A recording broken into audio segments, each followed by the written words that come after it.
Iran Israel സംഘർഷത്തിന് പിന്നാലെ അമേരിക്കയുടെ പ്രസ്താവന ഞങ്ങൾ യുദ്ധത്തിന് ഇറങ്ങുന്നില്ല, ഞങ്ങൾ യുദ്ധം ആഗ്രഹിക്കുന്നില്ല എന്നായിരുന്നു. ഇപ്പോൾ ഏറ്റവും അവസാനം അമേരിക്ക തുറന്നു പറയുകയാണ് ഇറാനുമായി ബന്ധപ്പെട്ട് ഇറാന്റെ പരമോന്നത നേതാവിനെ വധിക്കുമെന്നാണ് മുന്നറിയിപ്പാണ് നൽകുന്നത്. അങ്ങനെ അമേരിക്ക യുദ്ധത്തിലേക്ക് ഇറങ്ങുകയാണോ? അമേരിക്ക ആരാച്ചാരോ ലോകത്തിൽ ആരെ കൊല്ലണോ കൊല്ലണ്ടെന്ന് തീരുമാനിക്കാൻ? മറ്റൊരു രാജ്യത്തിൻ്റെ പരമോന്നത റിപ്പബ്ലിക്കിൻ്റെ സ്വതന്ത്ര പരമാധികാര രാജ്യത്തിൻ്റെ ആളെ കൊല്ലാൻ വേണ്ടിയിട്ട് അങ്ങനെയാണെങ്കിൽ ട്രംപിനെ ഇറാനും കൊല്ലരുതോ? എന്തേ പറ്റാത്തത്? അവർക്കതിനുള്ള ഗൂഢതന്ത്രങ്ങളൊക്കെ ഉണ്ട്. സൽമാൻ റുഷ്ദിയെ കൊല്ലാൻ വേണ്ടി ഫത്വ പുറപ്പെടുവിച്ചത് ഈ കൊമേനി തന്നെയാണ്. അമേരിക്കയിലിട്ട് അത് ചെയ്യുകയും ചെയ്തു.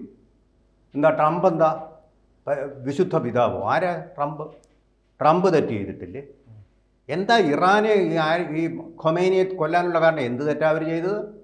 പാകിസ്ഥാൻ ചെയ്യുന്നതിനേക്കാളിൽ കൂടുതലായിട്ട് എന്ത് തെറ്റ് ചെയ്തിട്ടുണ്ട് അവർ? പാകിസ്ഥാൻ ചെയ്തതിൻ്റെ പകുതി തെറ്റ് പോലും ചെയ്തിട്ടില്ല. എന്താ നിങ്ങൾ പാകിസ്ഥാൻ്റെ ഭരണാധികാരിയെ വധിക്കാത്തത്? എത്രയോ പേരെ മുമ്പേ തന്നെ വധിക്കായിരുന്നു. നിങ്ങൾ ഇതേ ധർമ്മശാസ്ത്രം നടപ്പാക്കിയിരുന്നെങ്കിൽ, തുല്യനീതി നടപ്പാക്കിയിരുന്നെങ്കിൽ പിന്നെ ഖൊമൈനിയെ വധിക്കും.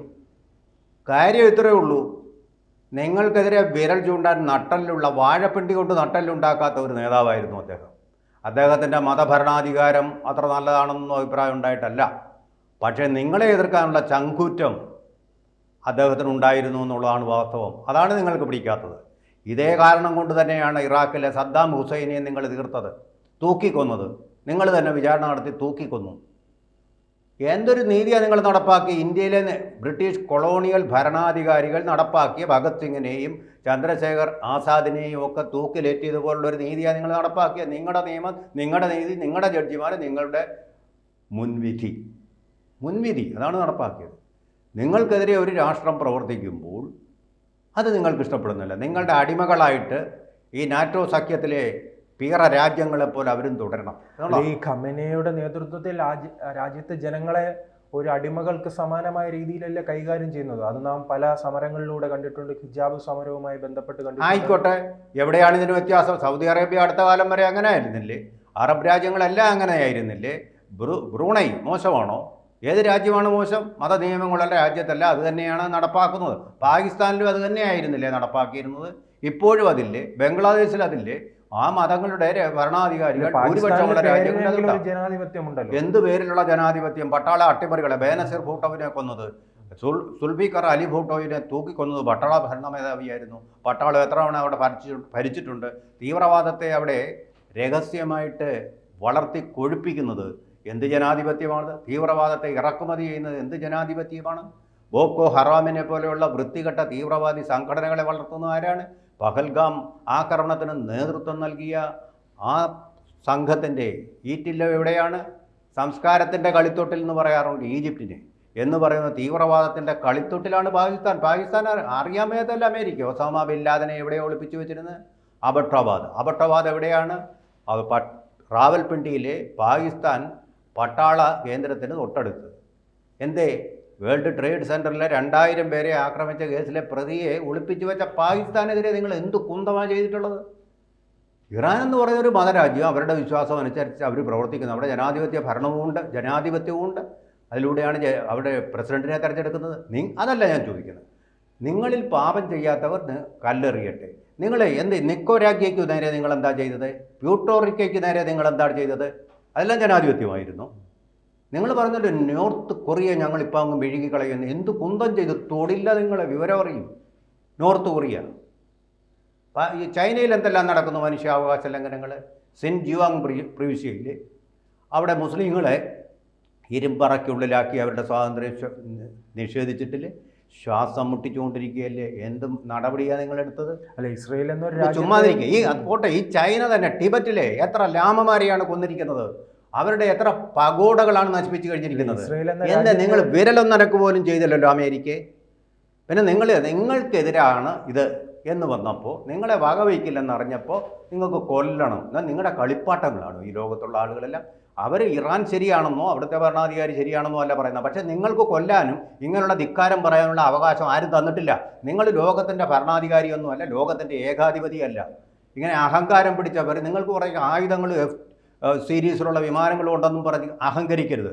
നിങ്ങൾ കാണിക്കുന്ന അന്യായമാണ്, അനീതിയാണ്. അല്ല, ഇസ്രയേൽ എന്ന രാജ്യത്തെ വളഞ്ഞു നിന്ന് ആക്രമിക്കുമ്പോൾ അവർക്ക് പിന്തുണ നൽകുകയല്ല അമേരിക്ക ചെയ്യുന്നത്.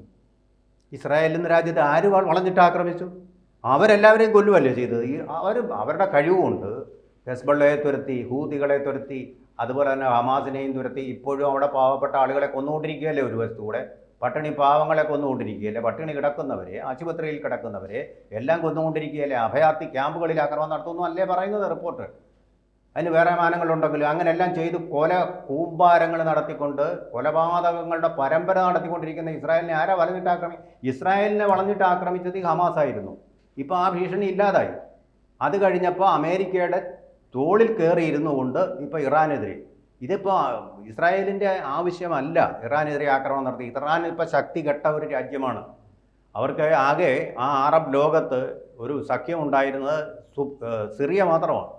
സിറിയ ഇപ്പോൾ പിടിച്ചടക്കി കഴിഞ്ഞു. ഇറാൻ വിരുദ്ധ ഭരണകൂടമാണ് അവിടെ ഉള്ളത്, ഷിയ വിരുദ്ധ ഭരണകൂടം. അപ്പോൾ ഒരു ഭീഷണി ഇപ്പോൾ ഇസ്രായേലിന് തൽക്കാലമില്ല. ഇത് അഹങ്കാരമാണ്, അമേരിക്കയുടെ അഹങ്കാരമാണ്. ഇനി നിങ്ങളത് തീർത്തല്ലോ, ഞങ്ങളെല്ലാ സഹായവും തരാം എന്ന് പറഞ്ഞ് ഇറാന് നേരെ ആക്രമിക്കാൻ പറയുക. ഞങ്ങൾക്ക് ഇതിലൊരു പങ്കുമില്ലെന്ന് കള്ളം പറഞ്ഞു. ഇയാളെ വിശ്വസിക്കാനും കൊള്ളില്ല ട്രംപിനെ. ഇപ്പോൾ പറയുന്നതല്ല പിന്നെ പറയുന്നു. ഇപ്പോൾ പറയുന്നത് ഞങ്ങൾ യുദ്ധത്തിൽ ഇടപെടും, നിങ്ങൾ എവിടെ ഉണ്ടെന്ന് അറിയാൻ ഞങ്ങൾ കൊല്ലുമെന്ന്. കൊള്ളാമല്ലാതെ നിങ്ങൾ ക്യാപിറ്റൽ ഹില്ലിലാണ് ഇരിക്കുന്നതെന്ന് ഇറാനും അറിയില്ലേ? ലോകരത്തിലെ ആർക്കാ അറിയാത്തത്? എന്നാൽ നിങ്ങളെ കൊന്നുകൂടി. നിങ്ങൾ ഈ ലോകം മുഴുവൻ ക്രൈംസ് ചെയ്ത് ക്രൈംസിൻ്റെ കൂമ്പാരം തന്നെ ഉണ്ടായിരിക്കുകയാണ്. ഈ ലോകം ജീവിക്കാൻ കൊള്ളാതെ ഒന്നാക്കി മാറ്റുന്നത് പ്രധാന പങ്ക് വഹിക്കുന്നത് നിങ്ങളാണ്. സൗദി അറേബ്യൻ ഈയിടെ പോയി വില കുറഞ്ഞ പെട്രോൾ വാങ്ങിച്ചുകൊണ്ട് ലോകത്തെ മുഴുവൻ ദൂഷിത വലയത്തിലാക്കുന്ന, മലിനീകരിക്കുന്ന രാജ്യമാണ് നിങ്ങൾ. ലോക പരിസ്ഥിതി കരാറിൽ നിന്ന് നിങ്ങൾ പിൻവാങ്ങി. നിങ്ങൾ ആഡംബരം കൊണ്ടും ഒക്കെ വികസിത രാജ്യമായിട്ട് മാറിക്കൊണ്ട് ആഡംബരം കൊണ്ടും ഒക്കെ നിങ്ങൾക്ക് നേടേണ്ടതെല്ലാം നിങ്ങൾ നേടിക്കഴിഞ്ഞു. പക്ഷേ ഏതെങ്കിലും ഒരു വികസന രാജ്യത്തിൽ ഇത് ഫോസിൽ ഫ്യൂവലോ ഇന്ധനമോ ഉപയോഗിക്കുമ്പോൾ നിങ്ങൾ എതിർക്കുന്നു. അവിടെ മീഥെയിൻ ഉണ്ടാകുമെന്നും പറഞ്ഞ് നിങ്ങൾ എതിർക്കുന്നു. നിങ്ങളിതെല്ലാം ലോകത്തിൻ്റെ മുഴുവൻ ചെലവിൽ ഇത് നടത്തിക്കൊണ്ട് ആകാശത്തിന് മേലെ ഓസോൺ പാളിയെയും മുറിച്ചുകൊണ്ട് ഹരിതഗ്രഹ വാതകങ്ങൾ സൃഷ്ടിച്ചുകൊണ്ട് ലോകം ഇന്ന് ജീവിക്കാൻ കൊള്ളാത്ത ഒന്നാക്കി മാറ്റി. ഈ കേരളത്തിലെ ഇത്രയും വലിയ നമ്മളെ ദുരന്തത്തിലേക്ക് നയിക്കുന്ന പ്രകൃതി ദുരന്തങ്ങളായിട്ട് മാറുന്ന മഴയുടെയും ചൂടിൻ്റെയും ഒക്കെ കാരണം, അതിൻ്റെ കാഠിന്യം എല്ലാം ഈ അമേരിക്ക പോലുള്ള രാജ്യങ്ങൾ നടത്തിയ ഈ ആഡംബര ഭ്രമം നിറഞ്ഞ വികസനത്തിൻ്റെ ഫലമായിട്ടാണ്. എന്നിട്ട് ഇപ്പോഴും വീണ്ടും വീണ്ടും അതേ ദൂഷിത വലയം തന്നെ, അതേ മലിനീകരണത്തിൻ്റെ പുക തന്നെ പരത്തിക്കൊണ്ട് അന്തരീക്ഷം എന്ന് പറയുന്നത് അമേരിക്കയുടെ മാത്രമല്ല, ലോകത്തിൻ്റെ മുഴുവനാണ് ദുഷിപ്പിച്ചുകൊണ്ടിരിക്കുന്ന ഒരു ദുഷ്ടരാജ്യമാണ് നിങ്ങൾ. അപ്പം നിങ്ങളാണ് ആദ്യം ശിക്ഷ നേടേണ്ടിയിരിക്കുന്നത്.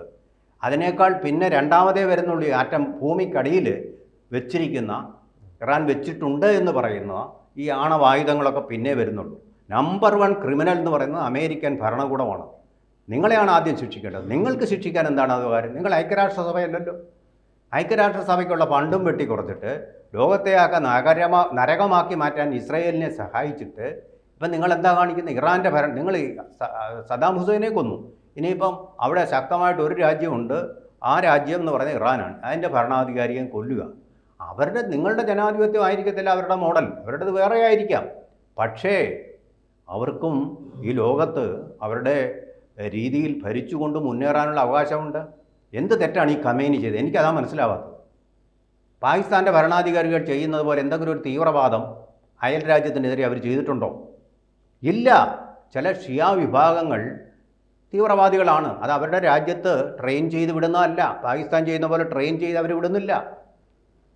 ഷിയാകളാണെന്നുള്ള ഒരു ഐഡൻറ്റിറ്റി മാത്രമേ ഉള്ളൂ. അതിൻ്റെ പേരിൽ ഒരു ഭരണാധികാരിയെ കൊല്ലുകയോ. ഇറാൻ്റെ ഭരണാധികാരിയെ എനിക്ക് തീരെ ഇഷ്ടമുള്ള ആളൊന്നുമല്ല. പക്ഷേ അദ്ദേഹം പറഞ്ഞിട്ടുണ്ട് ഞങ്ങളിതിന് കീഴടങ്ങുകയില്ല, മരിക്കുന്നെങ്കിൽ മരിക്കാൻ ഞങ്ങൾ തയ്യാറാണ്. ഇപ്പം തന്നെയുമല്ല, നിങ്ങളിപ്പോൾ വലിയൊരു കുഴപ്പത്തിലേക്ക് പോകണം. അമേരിക്ക, സൗദി അറേബ്യ, UAE, ഇതാണ് അറബ് ലോകത്തെ അവരുടെ ചങ്ങാതികളായിട്ടുണ്ടായിരുന്നു. അവരെല്ലാം ഇപ്പോൾ ഇറാൻ്റെ ഒപ്പം നിൽക്കുമെന്നാണ് പറഞ്ഞിരിക്കുന്നത്. തുർക്കി, നാറ്റോ സഖ്യത്തിലെ അംഗമായ തുർക്കി നേരത്തെ തന്നെ നിൽക്കുമെന്നാണ് പറഞ്ഞിട്ടുള്ളത്. അങ്ങനെ അമേരിക്കയുടെ ഏകാധിപത്യത്തിൽ കഴിയേണ്ടതല്ല ഈ ലോകം. ഇത് തീരുമാനിക്കേണ്ടത്, എന്തെങ്കിലും നടപടി വേണമെങ്കിൽ തീരുമാനിക്കാൻ ഒരു സംഘടന ഉണ്ടല്ലോ ഇവിടെ, പേരിനാണെങ്കിലും ഐക്യരാഷ്ട്രസഭ, അവരാണ് തീരുമാനിക്കേണ്ടത്. നിങ്ങളങ്ങ് ലോകത്ത് നീതി നടപ്പാക്കേണ്ട ഒരു ജഡ്ജിയും അതുപോലെ തന്നെ അതിൻ്റെ ഒരു പട്ടാള ഭരണാധികാരിയായിട്ടൊന്നും വരണ്ട. ലോകം അത് അംഗീകരിക്കുകയില്ല. ശക്തിയുണ്ട്, നിങ്ങൾക്ക് കുറേ ആയുധങ്ങളുണ്ട്, പണമുണ്ട് എന്നുകൊണ്ട് എന്ത് തോന്നിയാസവും ഈ ലോകത്ത് നടത്താമെന്നുള്ള ഒരു ധാരണയിൽ പോയി കഴിഞ്ഞാൽ അത് ലോകത്തിനാകെ അപകടമാണ്, അപഭ്രംശമാണ് ഉണ്ടാക്കുന്നത്. ഒരു കാര്യത്തിൽ അതിൽ ഒരു നെല്ലിട പോലും സംശയമില്ലാത്ത കാര്യമാണ്. അതുകൊണ്ട് അമേരിക്ക നീതി നടപ്പാക്കേണ്ട, ഇറാൻ ഭരണകൂടം തെറ്റ് ചെയ്തിട്ടുണ്ടെങ്കിൽ അതിനെതിരെ സാങ്ഷൻ കൊടുക്കാൻ ഐക്യരാഷ്ട്രസഭയ്ക്ക് അധികാരമുണ്ട്. നിങ്ങൾ സാങ്ഷനും എല്ലാം നടപ്പാക്കിയിരുന്നല്ലോ. അതുകൊണ്ട് അവിടെ അണുവായുധം ഉണ്ടെന്ന് പറയുന്നത് ഒരുപക്ഷെ ഇറാഖിൽ രാസായുധം ഉണ്ടെന്നും പറഞ്ഞ് സദ്ദാം ഹുസൈനെ കൊന്ന പോലുള്ള ഒരു പരിപാടിക്കായിരിക്കും നിങ്ങളിപ്പോൾ കൂട്ടുന്നത്. ആവശ്യമില്ലാതെ ലോകത്തെ സംഘർഷത്തിലേക്ക് നയിക്കുന്നത് മൂലം ലോകത്താകമാനം വില കൂടും. അതുപോലെ തന്നെ ലോകമാകം കഷ്ടത്തിലാവും. ഒരുപാട് പേര് ഇപ്പോൾ ഇന്ത്യ അനുഭവിക്കുകയാണ്. ഇന്ത്യയിൽ നിന്ന് അവിടെ മെഡിക്കൽ എഞ്ചിനീയറിംഗ് പഠിക്കാൻ പോയ വിദ്യാർത്ഥികളെ അവിടെ നിന്ന് ഇപ്പോൾ കൊണ്ടുവന്നിരിക്കുക. അവരുടെ പഠനം മുടങ്ങിയില്ലേ? നിങ്ങളുടെ ഈ അധികാര ഭ്രമം കൊണ്ടും നമ്പർ 1 ആവണമെന്നുള്ള നിങ്ങളുടെ ആഗ്രഹം കൊണ്ടും ലോകം ഒരുപാട് ദുരിതം അനുഭവിച്ചുകൊണ്ടിരിക്കുകയാണ്. അതുകൊണ്ട് നിങ്ങളെ ലോകത്തിൻ്റെ ഭരണാധികാരിയായിട്ട് അമേരിക്കയിലെ ജനങ്ങൾ നിങ്ങളെ അംഗീകരിക്കുമായിരിക്കും, നിങ്ങൾ തിരഞ്ഞെടുക്കുമായിരിക്കും. പക്ഷേ ഈ ലോകത്തിലെ ജനങ്ങൾ ആകെ കൂടി തിരഞ്ഞെടുത്ത ഭരണാധികാരി അല്ല ട്രംപ് എന്നുള്ളത് മനസ്സിലുണ്ടാവണം.